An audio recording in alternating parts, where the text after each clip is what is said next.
Money Dog. By Bodo Schaefer. Chapter 1, A White Labrador Retriever. This book is a financial literacy course written for children. To make it more interesting and enjoyable to read, it is presented in the form of a novel and even features a talking dog, allowing readers to gradually learn about investment and financial concepts. It is one of the few story-based novels I have read. The main characters of the book are a white Labrador retriever and a first-person narrator named Jir. The story follows a fairly conventional structure. Jir loves dogs deeply and strongly wishes to have one, so the dog travels through time to come to her side. Jir's parents lack financial knowledge, so the dog becomes their family's financial advisor, and as a result, the household gradually becomes wealthy. Our purpose in reading this book is to learn financial knowledge, and the author is clearly aware of this. Therefore, although the story itself is not particularly exciting, it contains a considerable amount of useful financial wisdom. The story begins like this: Jir loves dogs very much. At first, her family lives in a rented house, and the landlord does not allow pets.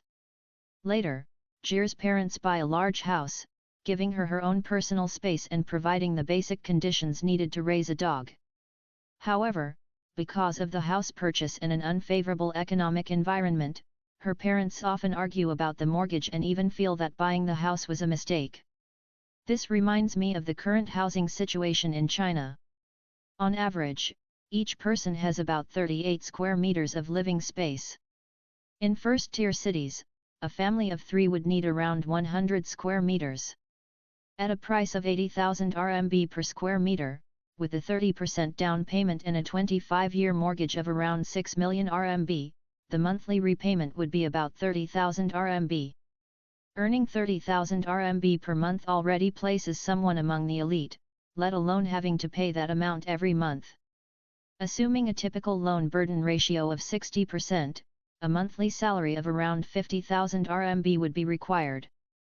As a result, buying a house in China often causes people to constantly worry about money. In this context, listening to or reading this book may be especially timely. Seeing her parents frequently argue over money, Jir does not dare to bring up the idea of getting a dog. Since she cannot buy one, the dog simply travels through time to meet her instead. However, time travel comes at a price, and the dog is injured in the process. To teach financial concepts, the dog is even given the name Money. We all know that those who make large amounts of money through investing are mature dogs. They possess rich financial knowledge, clear judgment, and deep insight into human nature. Money is no exception. To make money, one must first have the right mindset, something even a dog understands. Therefore, Money's first task is to change Jir's way of thinking and help her develop financial intelligence. Money tells her that in order to make money, one must first have the desire to make money, the desire to learn, and the desire to change. Only when you are willing to change can others truly help you.